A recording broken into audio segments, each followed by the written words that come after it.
Have you ever felt like your own mind is working against you? Like there's a voice in your head, quiet at first, whispering doubts, replaying old mistakes, and turning every small worry into a mountain of fear? That's negative thinking, and if you're human, you felt it. It sneaks in without warning. A passing frustration, a brief moment of self-criticism, and suddenly, you're stuck.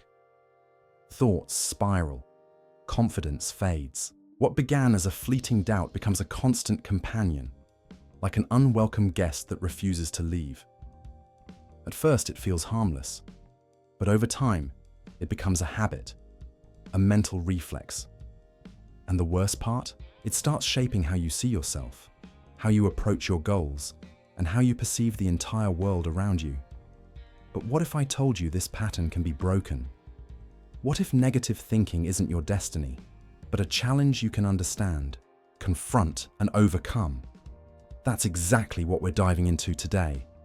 Inspired by the timeless wisdom of Marcus Aurelius and the practical depth of Stoic philosophy, this episode is not about pretending everything's fine.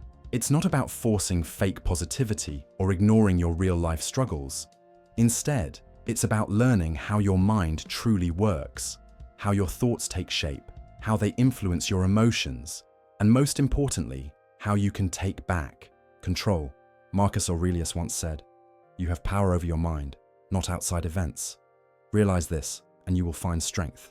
That single quote lies at the very heart of Stoic thinking. Because while we may never have complete control over what happens to us, we always have control over how we interpret it, how we think about it, and how we choose to respond. That's where real strength lives. That's where your freedom begins. In this episode, we're going to break it all down. Step by step, you'll learn how to shift your perspective when negativity takes over, reframe the challenges you face daily, and build new thought patterns rooted in clarity, resilience, and self-respect. These aren't just lofty ideas. They're practical strategies you can start using today. Whether you're overwhelmed with doubt, weighed down by fear, or just tired of that constant mental chatter, this is your chance to take your power back, so stay with me. This isn't just another think positive pep talk. This is about building a mindset that aligns with your values, that strengthens your focus, sharpens your presence, and lifts you above the noise. Let's begin this journey together toward clarity, strength, and emotional freedom. Lesson 1. The power of controlling your perceptions. Because negative thinking often begins not with the world itself, but with how we choose to see it. So, if controlling your mind begins with controlling your perception, where do we begin? It all starts with how we see the world around us. The truth is, it's not the external events themselves that disturb us. It's our interpretation of those events. This subtle misunderstanding is at the very heart of why so many of us feel constantly overwhelmed, frustrated, or defeated. Think about it. When something unexpected happens, maybe you receive criticism or face an unexpected obstacle, what's your first response? Most of us immediately begin crafting a story in our minds. And it's not a neutral story. It's a negative one. I'm not good enough. This always happens to me. Why can't I ever get it right? These internal narratives don't just describe the problem. They amplify it. They take what may have been a simple situation and turn it into a personal crisis. Marcus Aurelius, once again, captured this truth with perfect clarity. If you are distressed by anything external, the pain is not due to the thing itself, but to your estimate of it. And this you have the power to revoke at any moment. In simpler terms, it's not what happens to you, it's how you think about it. Your perception is the lens through which you view your entire life. And when that lens is clouded by negativity, even the smallest challenges can feel like mountains. Let's say a colleague criticizes your work. Immediately, your mind goes to, "I'm terrible at this. I'll never get better." But pause. Is that the truth? Or is it simply your perception?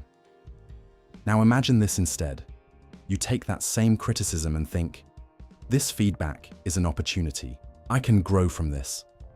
The event hasn't changed, but your response, the meaning you give it, has. And with that shift, your emotional experience changes too.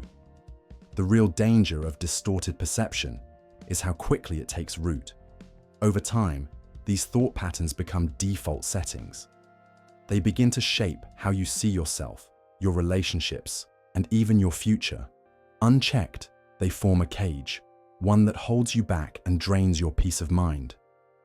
So how do we reclaim control? Step 1. Awareness. Start noticing your mental reactions to difficult moments. When you face a challenge or hear criticism, ask yourself, is the story I'm telling myself helping me or hurting me? You'll often realize it's not the event itself that's painful. It's the narrative you've wrapped around it. Step 2. Challenge your interpretations. When you catch yourself spiraling into negativity, stop, take a breath and ask, is there another way to see this? One that empowers me rather than drains me? That single pause can shift your entire emotional state. Step 3. Practice reframing. Instead of focusing on what's wrong, focus on what's still possible. Take a common situation, like being stuck in traffic. You could choose frustration, or you could use that moment to listen to a podcast, reflect, or simply breathe deeply and reset your nervous system. Reframing isn't about ignoring reality. It's about choosing a mindset that serves you, rather than one that sabotages you. It's about recognizing that while you can't control every event, you always control how you respond. So the next time frustration shows up at your door, pause.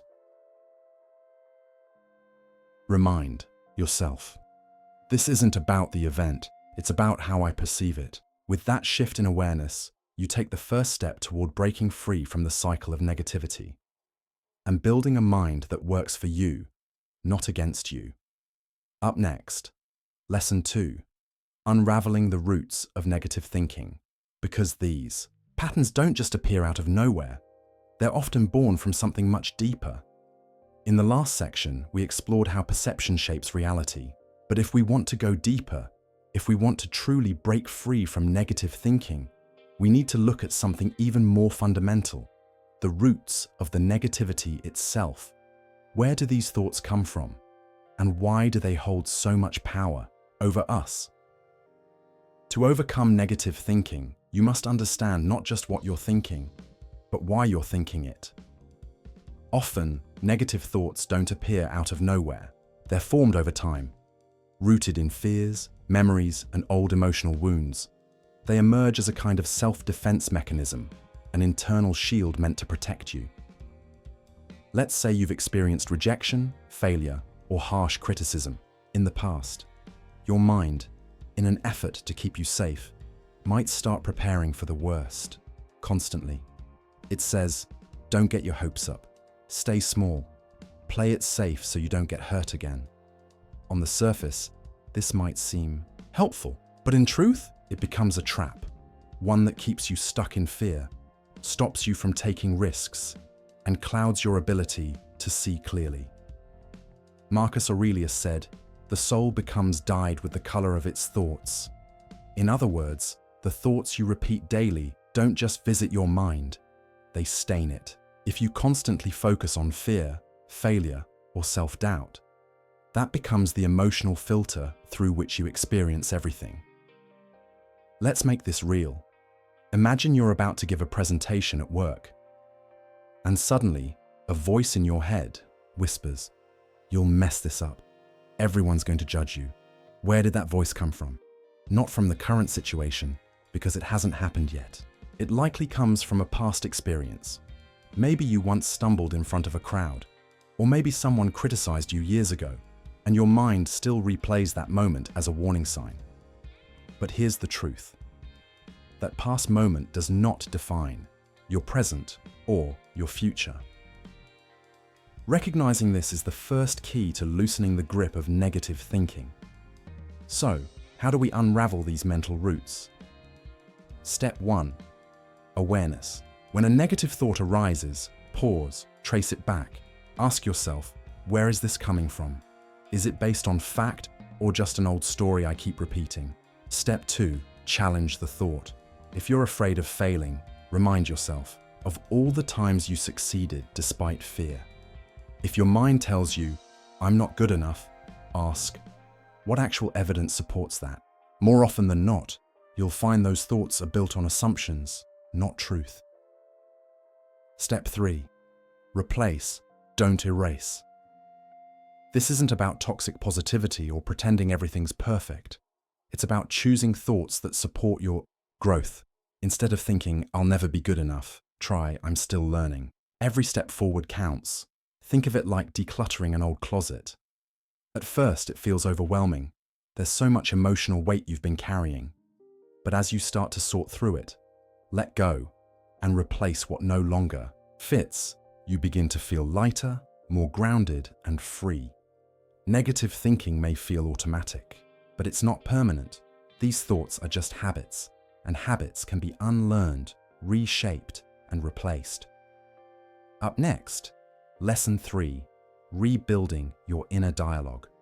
Because when the voice in your head becomes your ally instead of your enemy, you'll discover just how powerful your mind was meant to be. As we discovered earlier, recognizing the roots of negativity gives you the power to break them. And the moment you begin letting go of those old thought patterns, something shifts. You start stepping into a version of yourself that feels clearer, calmer, and more in control. So the next time a wave of negativity rises, pause, take a breath, and remind yourself, this isn't who I am. It's just a pattern, one I'm ready to change. That simple awareness is your first real step toward freedom. Lesson 3, renewing your mind negative. Thinking is like an old, dusty script playing on repeat in the background of your life. At first, it's just a few lines, a bit of doubt here, a whisper of fear there. But over time, the script becomes so familiar, you start to believe it's reality, even when it couldn't be further from the truth. But here's the good news. Your mind is not fixed. It's incredibly adaptable. Just as it learned these limiting thought patterns, it can unlearn them and write new ones in their place. That's the power of renewing your mind. Renewal begins with this truth. You don't have to believe every thought that enters your head. Not every thought is true. Not every thought is helpful. And certainly, not every thought deserves your attention. Marcus Aurelius put it best. The happiness of your life depends upon the quality of your thoughts. In other words, what you choose to focus on, what you give energy to, shapes your experience of life. Now let's break this down. Why is renewing your mind so important? Because negative thoughts don't just make you feel bad for a moment, they limit your future. Imagine telling yourself day after day, I can't do this, I always fail. No matter what I try, it won't work. Those thoughts aren't just noise, they become beliefs. And those beliefs turn into self-fulfilling prophecies that hold you back before you even begin. Renewing your mind is about breaking that loop and giving yourself permission to grow beyond it. So how do you start? Step 1. Awareness. Pay attention to your thoughts throughout the day. Notice the tone, the content, and especially the patterns. For example, when you make a mistake, does your mind go straight to, I'm such an idiot? I always mess things up. That's your old script playing. And just noticing it, that moment of, wait, I see it, is the beginning of change. Step 2. Challenge the thought. Ask yourself, is this really true? Do I have facts to support this? Or is it just fear talking? 9 times out of 10, you'll realize these thoughts aren't rooted in truth. They're rooted in assumption and habit. Step 3. Replace the thought intentionally. You don't need to lie to yourself. This isn't about pretending everything's great. It's about choosing a thought that supports your progress, not your paralysis. So instead of saying, "I'll never be good enough," try, "I'm still learning, and every step forward matters." That shift might seem small, but repeated over time, it reshapes how you see yourself. One of the most powerful tools in this process is reframing. That means taking a challenge and looking at it through a new lens. Let's say you face rejection, whether from a job, a creative project, or even a relationship. Your old script might say, "This proves I'm not good enough." But your new reframed response might be, "This is a chance to grow, to reflect, to improve, and try again, stronger." That's not fantasy, that's mental strength in action.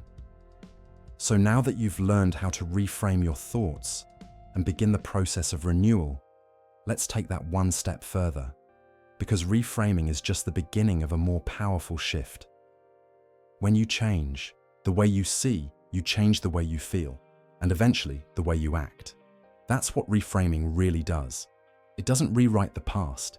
It doesn't magically erase what happened, but it does change what happens next. It shifts your emotional response, opens up your perspective, and gives you a path forward that's grounded in clarity, not chaos. Another powerful way to renew your mind: gratitude.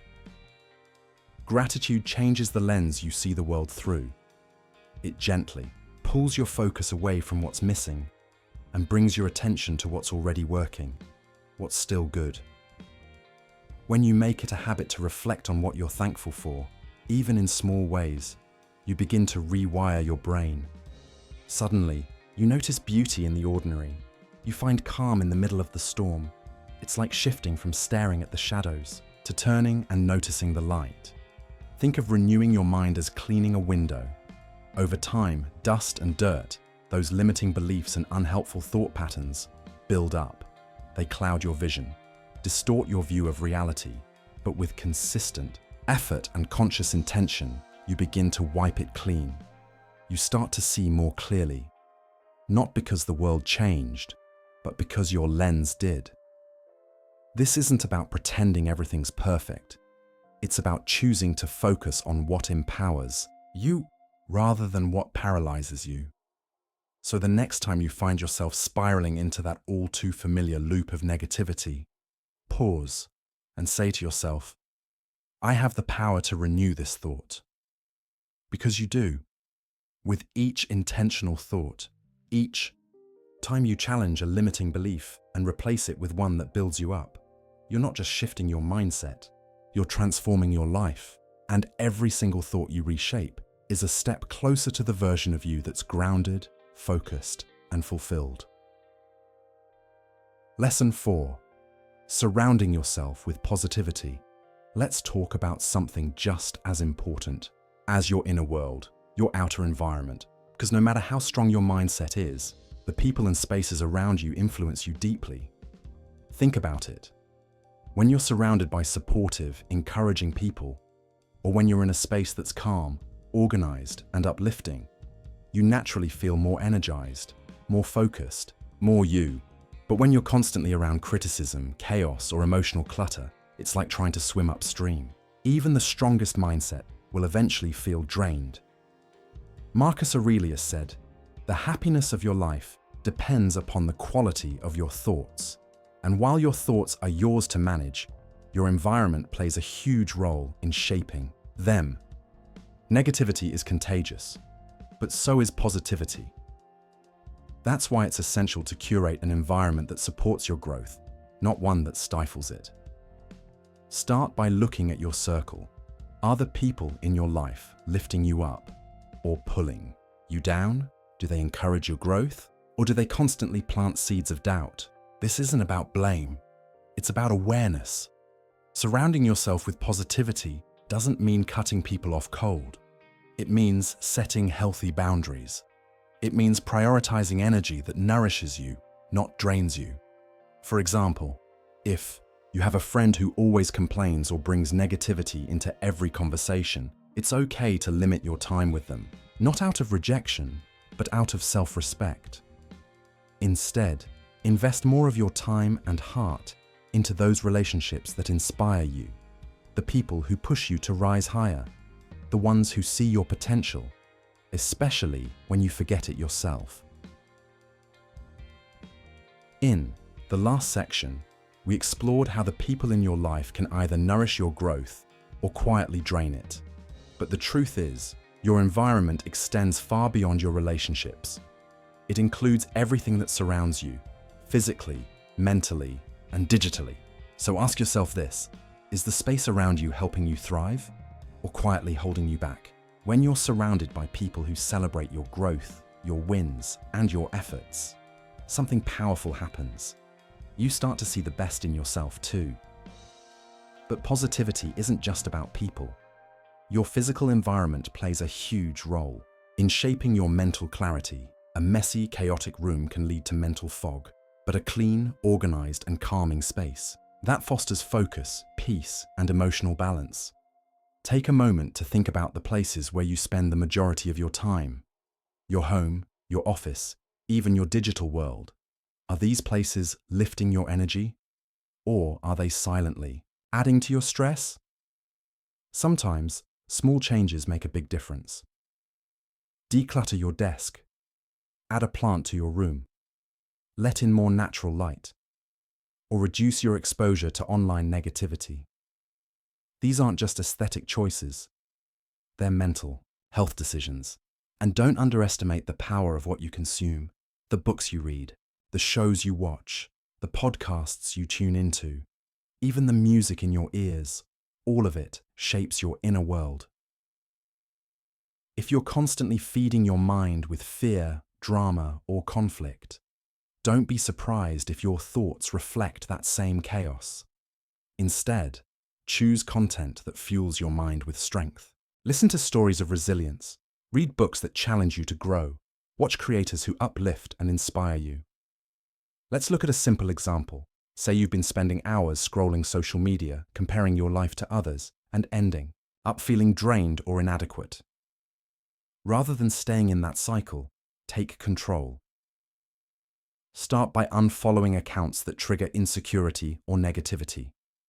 Then, follow creators that focus on positivity, personal development, or a hobby that brings you joy. Before long, you'll notice that every time you open your feed, it starts to feel lighter, not heavier. Creating a positive environment isn't about avoiding all negativity. It's about amplifying what strengthens you. Think of it like tending a garden. You can't control every storm, every harsh wind, or every cloud that rolls in, but you can choose the soil you plant in, the seeds you nurture, and the care you give to your space. You create the conditions where growth becomes possible, no matter what weather comes. So next time you feel the weight of negativity pressing in, pause. Pause. Ask yourself, is my environment helping me or hurting me? Then take one small step. Just one. Tidy your space. Put on uplifting music. Reach out to someone who inspires you. Unplug from the noise. Because every small shift creates momentum. And those shifts, repeated over time, build the foundation for a stronger, healthier mind. Surrounding yourself with positivity isn't just about feeling good. It's about creating stability, a safe, empowered space where your best self can grow. Coming up, Lesson 5, taking Stoic action. Because no matter how powerful your mindset is, change doesn't happen through thought alone. It takes action, purposeful, grounded, and aligned with who you want to become. Now that we've explored the power of your environment, let's take that clarity one step further, into action. Because no matter how aligned your thoughts are, real transformation only happens when thought meets movement. Lesson 5, taking Stoic action. Marcus Aurelius once said, "Waste no more time arguing about what a good man should be. Be one." This is Stoicism at its core, direct, honest, and unapologetically action-oriented. Clarity and peace of mind don't come from overthinking or endless analysis. They come from aligning your actions with your values. And when you take intentional steps toward personal growth, guess what? Negativity has less room to take root. So what does Stoic action actually look like? It begins with focusing on what's within your control. Many negative thoughts come from obsessing over things you can't change, other people's opinions, past mistakes, or uncertain outcomes. But instead of spinning in that loop, Stoicism teaches us to shift our energy toward what we can do right now. Let's say you're worried about an upcoming exam. Your mind might start racing. What if I fail? What if I forget everything? Instead of spiraling, Stoic action says, prepare, focus, do the work. Because by taking even one step, you move from being a passive observer of your fears to an active participant in your growth. Action also builds momentum. Think of it like standing at the bottom of a steep hill. The longer you hesitate, the steeper it seems. But the moment you take that first step, the hill loses some of its power. Each foot forward makes the climb feel more manageable. Even the smallest actions have the power to change your state. Take a practical example. Maybe you've been procrastinating on a project, paralyzed by perfectionism, telling yourself it's not the right time to begin. Instead of waiting for ideal conditions, break it into tiny pieces. Write one sentence, jot down 3 ideas, set a 10-minute timer and just start. These micro-actions aren't just progress, they're proof. Proof that your doubts aren't in control. Proof that you are more capable than you think. Another key to Stoic action: aligning your actions with your core values. Ask yourself, what matters most to me? How can my next move reflect that? When your decisions are driven by purpose rather than fear, you don't just build habits, you build resilience and self-respect. If compassion is your value, express kindness, even on your hardest days. If growth is your priority, keep showing up, even when progress is slow. Sometimes, helping someone else can lift you out of your own storm faster than any motivational quote ever could. Taking action doesn't mean everything will suddenly go smoothly. You'll still face obstacles, you'll still make mistakes, but that's not failure. That's evidence of movement. The Stoics believed that life's challenges aren't barriers, they're opportunities to grow stronger. Think of action like lighting a candle in a dark room. It doesn't eliminate all darkness at once, but it gives you just enough light to take the next step. And the more you move, the brighter that light becomes. The shadows of doubt shrink, and clarity takes their place. So the next time you feel stuck in negative thinking, don't wait for the perfect mindset. Just pause and ask yourself, what's one small step I can take right now? Then do it. Send the email, get out of bed, go for the walk. Write the first word, because in the end, it's not what you think about that shapes your life. It's what you do, and every step forward is a step toward breaking free from negativity and building a life rooted in strength, purpose, and forward motion. Up next, Lesson 6, the power of words, because the words you speak to yourself and to others carry the power to either limit your life or elevate it. So now that we've explored the importance of aligned action, let's turn our focus to another powerful tool in your transformation: your words. Because how you speak to yourself and to others can either lift you up or slowly pull you down. Lesson 6. The power of words. Words hold immense power. They shape how you see yourself. They guide how you respond to challenges, and they influence how you connect with the world around you. When your inner language is filled with self-doubt and fear, it reinforces those feelings, creating a cycle that feeds on itself. But when you choose words with care, with intention, and with hope, you open the door to resilience, to clarity, and to growth. Marcus Aurelius wrote, "The things you think about determine the quality of your mind." And that doesn't just apply to your thoughts, it applies to how you express those thoughts. Because words aren't just descriptions of how you feel, they're tools, capable of reshaping how you experience life.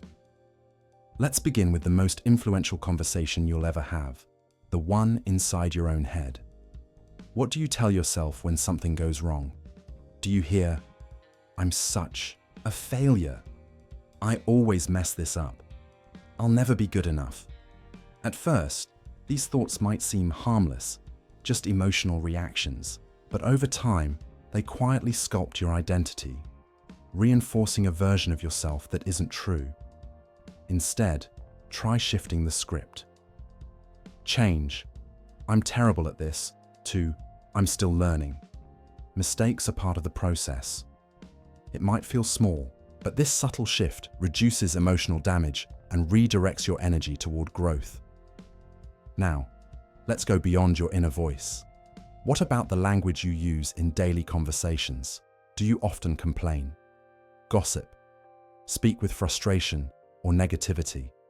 Every word you speak casts a ripple, impacting your emotions and the emotional state of those around you. Instead, practice speaking with kindness, gratitude, and perspective. For example, instead of "I'm overwhelmed, I'll never finish this," say, "This is challenging, but I'm making progress."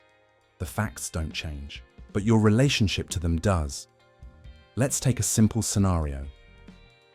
Imagine a stressful day at work. Your instinct might be to vent, listing everything that went wrong. While it's healthy to express your feelings, dwelling in negative language only deepens frustration. What if you reframed it? Try saying, "Today was tough, but it showed me where I can improve." You're not denying the challenge. You're shifting the story from defeat to growth. One of the most effective ways to harness this power is through affirmations. These are simple, positive phrases that help train your mind to believe in your potential. If you struggle with self-doubt, say to yourself, "I am capable, I am growing, I am enough." At first, these words might feel unfamiliar, even untrue. But over time, repetition builds belief. You're not just saying the words, you're becoming them. Another great practice: gratitude journaling. At the end of each day, write down 3 things you're grateful for, big or small. It could be a deep conversation, a warm coffee, or a quiet walk. This trains your brain to scan for the good, even in hard times, counteracting negative mental habits that would otherwise take over. Think of your words like seeds. Every time you speak, whether aloud or in your own mind, you plant something. Negative words, they grow like weeds. They crowd your inner garden, stealing space from peace and potential. But positive words, they plant flowers, ideas that bloom into strength, joy, and confidence. And you get to choose what you plant. So the next time you catch yourself spiraling into harsh self-talk or negative speech, stop and ask, "Are these words helping me or hurting me?" Then choose differently. Choose words that reflect the mindset you want to build. Because when you change your language, you don't just change how you think, you change how you live. And that is a power worth using wisely. Up next, Lesson 7, cultivating emotional resilience. Because even with a strong mindset and uplifting words, life will still test you.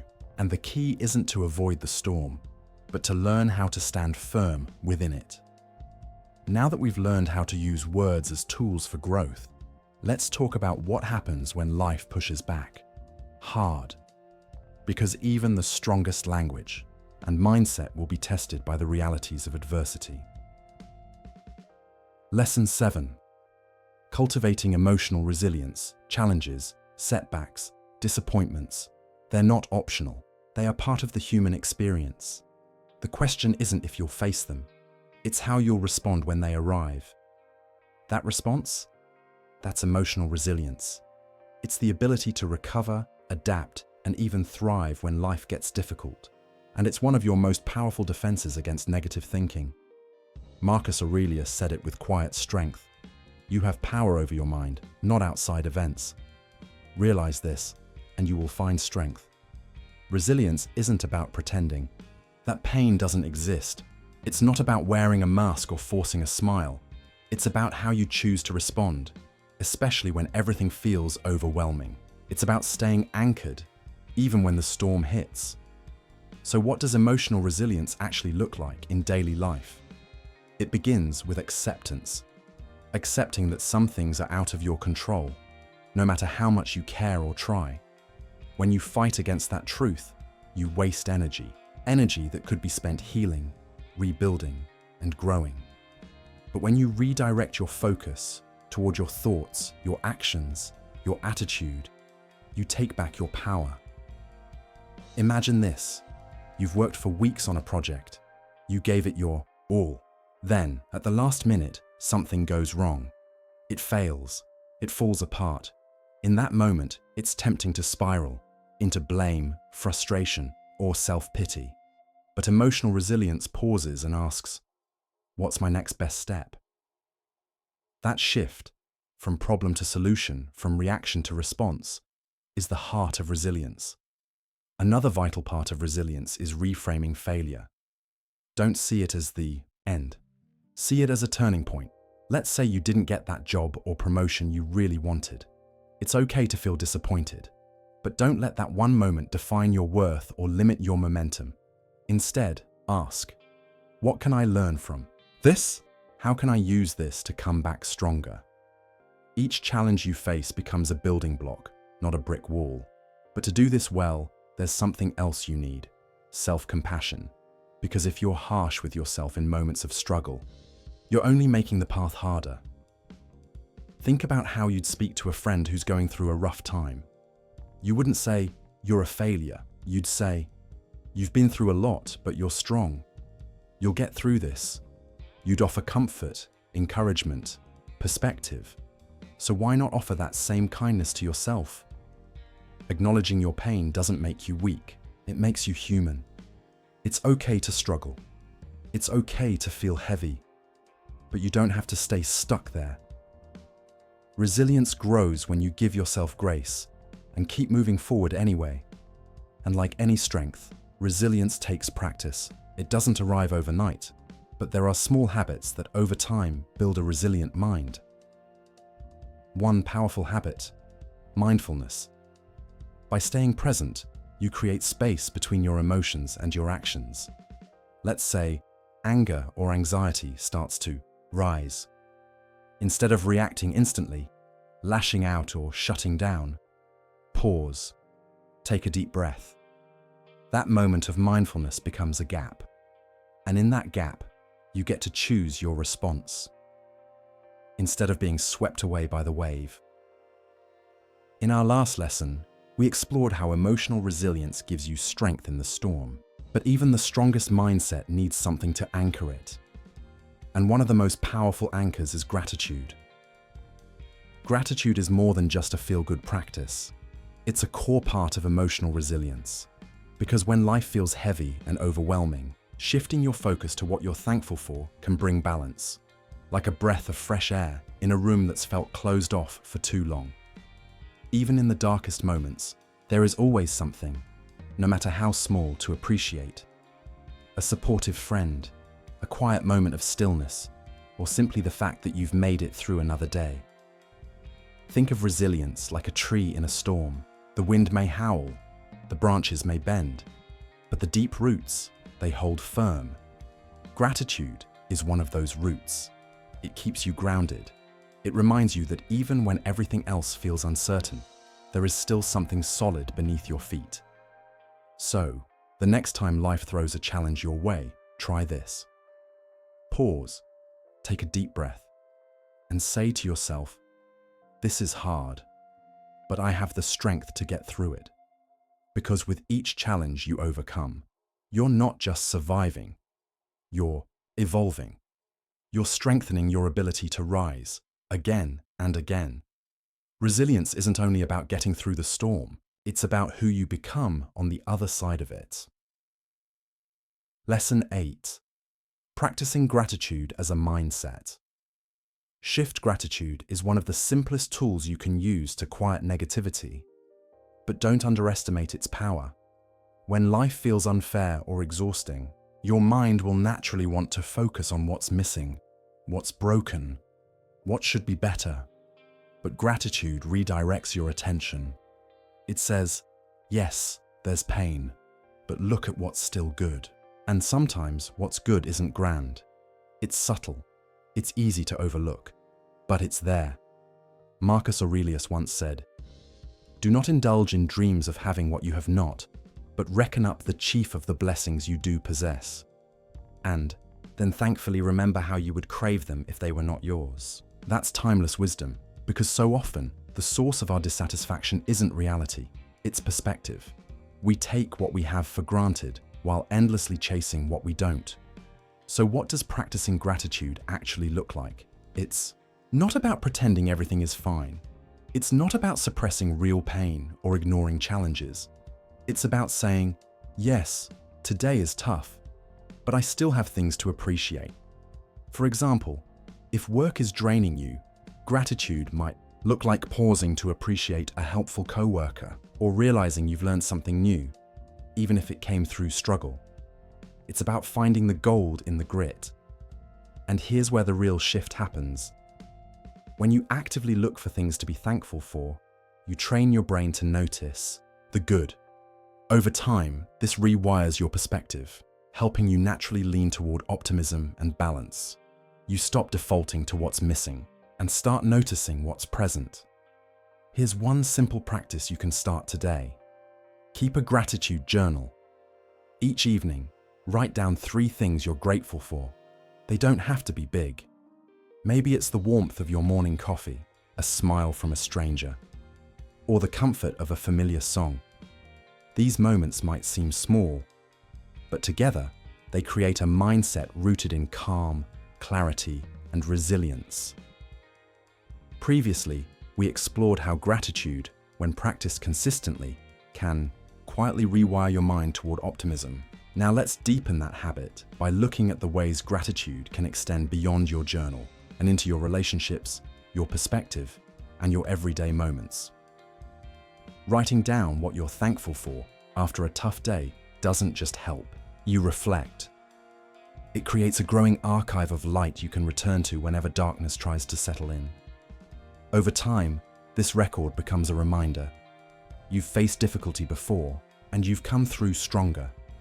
But gratitude doesn't stop on the page.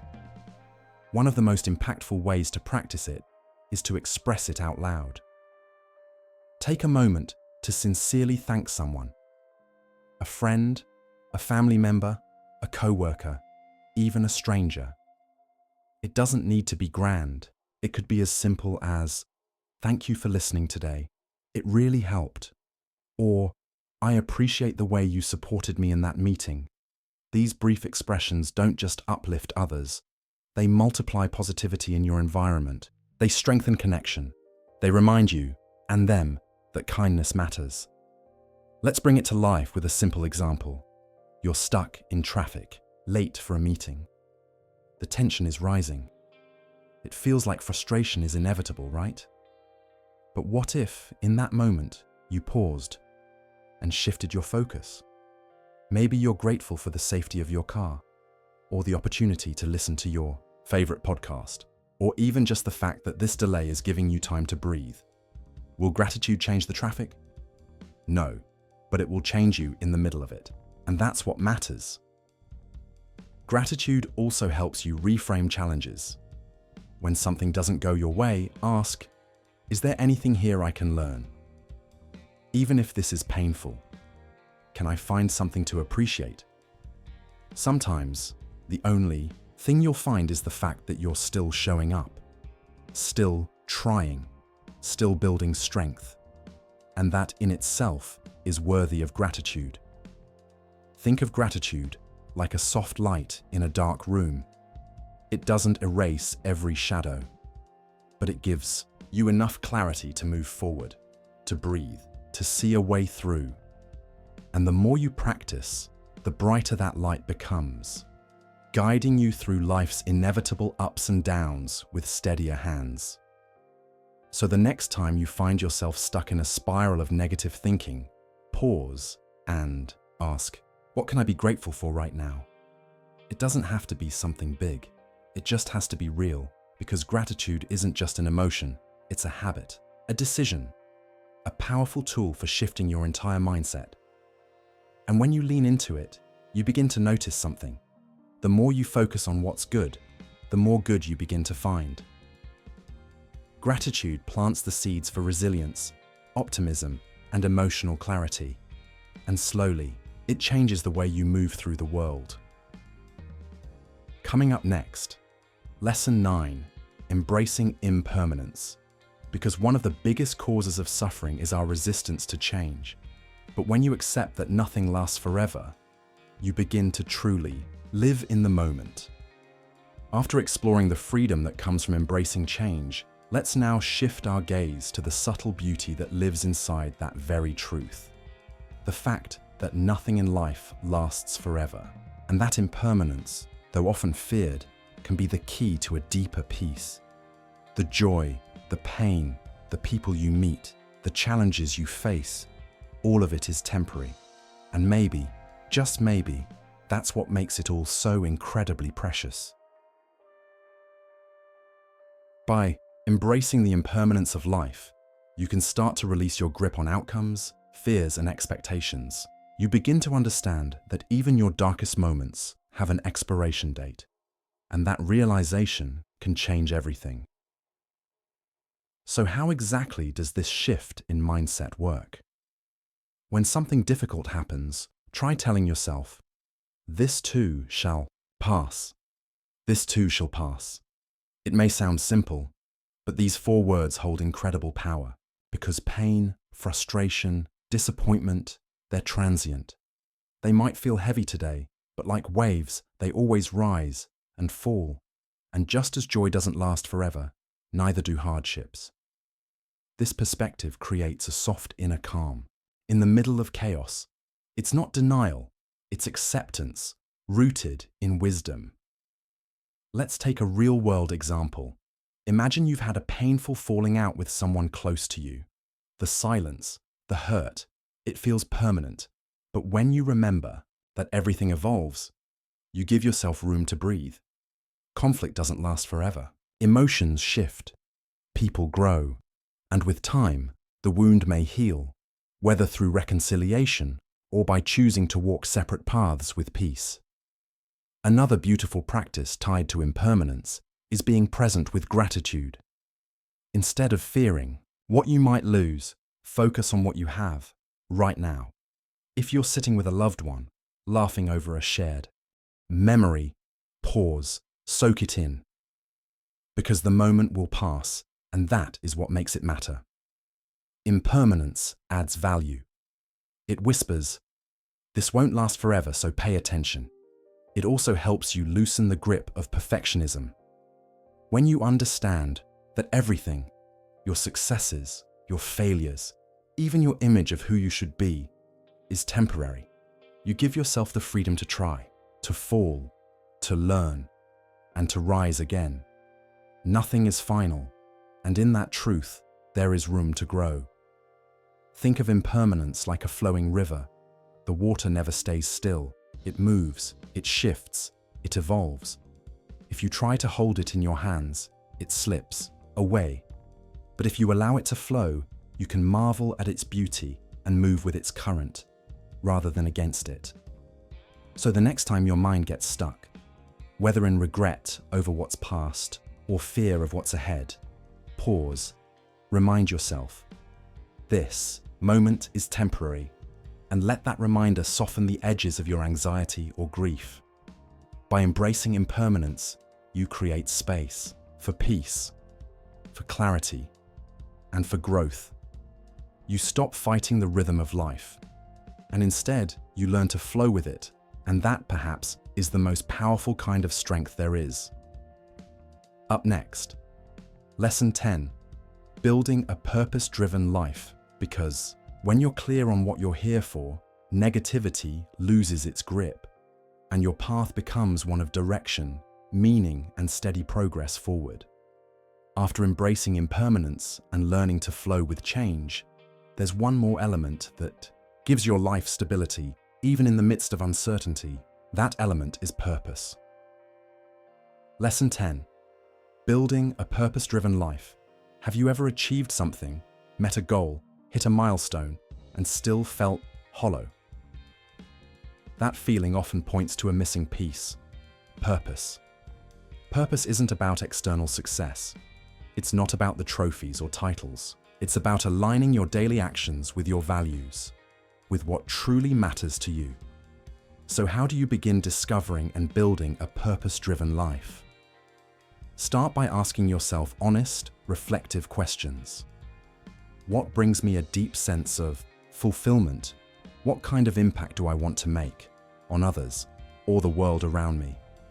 What activities naturally align with my values, strengths, and passions? Remember, your purpose doesn't have to be loud or world-changing. It might be quiet. It might be personal. It could be showing up for your family, creating art that speaks from your soul, or simply committing to lifelong learning and becoming a better version of yourself, one day at a time. What matters is that it's real to you, and that it gives your life a sense of meaning and direction. Having a purpose won't eliminate challenges. In fact, it often invites them. But here's the difference. When you're grounded in purpose, those challenges don't knock you down as easily. They become part of the journey, not barriers, but stepping stones. Let's say your purpose is to start a business, write a book, or become healthier. Naturally, there will be moments of doubt, delays, frustrations, but when you're crystal clear on why you started, to provide for your loved ones, to express yourself, to feel stronger and more alive, you'll find the fuel to keep going even when it gets tough. Purpose also helps you filter out the noise. When you're guided by your values, it becomes easier to say no to things that distract or drain you. For example, if your purpose is building meaningful relationships, you might choose real conversations over endless scrolling. If your purpose is personal growth, you might spend time journaling, learning, or practicing self-discipline rather than chasing short-term comfort. Another powerful benefit of purpose: it reframes how you deal with setbacks. When you hit a bump in the road, instead of spiraling into criticism, you remind yourself, this is part of the process. If you miss a workout, or a project flops, or you have a tough day, you don't give up. You zoom out. You remember the bigger picture. Purpose helps you stay focused on progress, not perfection. Think of purpose like a lighthouse in a storm. No matter how rough the waves get, no matter how foggy it becomes, it's there, guiding you forward, holding you steady. Even when negativity clouds your vision, your purpose cuts through. It reminds you why you started, why it matters, why it's worth it. So how do you begin building a life guided by purpose? Start small. Reflect on what you value most. Set goals that feel meaningful, not just impressive. Align your daily habits with your long-term vision, and most importantly, give yourself grace. Purpose isn't a finish line, it's a lifelong practice. It evolves as you evolve, and that's the beauty of it. The next time you feel lost, overwhelmed, or weighed down by negative thoughts, pause. Ask yourself, what truly matters to me, and how can I align my actions with that right now? Because when you reconnect with your purpose, you quiet the noise, you shift your focus, and you begin to live a life that feels rich, clear, and uniquely yours. In that clarity, negativity begins to lose its grip, and you begin to rise. As we close this journey into purpose, it's important to zoom out and remember, none of this change, none of this transformation happens overnight. But you now have something powerful in your hands, the tools to begin. You have the power to change. By learning how to shift your perceptions, by recognizing the roots of negativity, and by consistently practicing tools like gratitude, emotional, resilience, and purpose-driven action, you can begin to reclaim your peace of mind. Marcus Aurelius said it best, You have power over your mind, not outside events. Realize this, and you will find strength. That quote isn't just a philosophical idea, it's a daily invitation. A reminder that no matter the circumstances, you still have a choice. How will you respond? Even in your most difficult moments, even when fear, frustration, or self-doubt creep in, that strength, that clarity, that freedom, it's still within you, waiting to be claimed. You are not powerless. You are not broken. You are capable of change. As you move forward from this episode, take a moment to reflect. What stood out most to you? What idea, what practice, what insight truly resonated? And then ask yourself, what's one small shift I can make today? It doesn't have to be big. Maybe it's pausing before reacting to a negative thought, or taking 60 seconds to write down something you're grateful for, or even choosing to set one clear boundary to protect your energy. Whatever it is, start there, because progress isn't about massive leaps. It's about quiet, consistent steps in the right direction. The journey to mastering your mindset is not about perfection, it's about presence and persistence. Every time you show up for yourself, every time you choose clarity over chaos, compassion over self-criticism, growth over fear, you're rewriting the story. And if this episode meant something to you, don't keep it to yourself. Share it with someone who might be walking through their own storm. Someone who could use a reminder that they are not alone, that they are not defined by their doubts, and that they too can break free. Let's create a ripple effect of resilience, awareness, and strength. And before we go, I'd love to hear from you. What's one thought, one quote, one moment from this episode that you're taking with you? Drop it in the comments below. Let's make this a space where we learn not only from the message, but also from each other. Thank you, truly, for joining me on this journey. Remember, the power to shift your thoughts, to reshape your mind, to rebuild your life. It's already within you. Until next time, stay mindful, stay intentional, and most importantly, stay focused on building the best version of yourself. You've got this.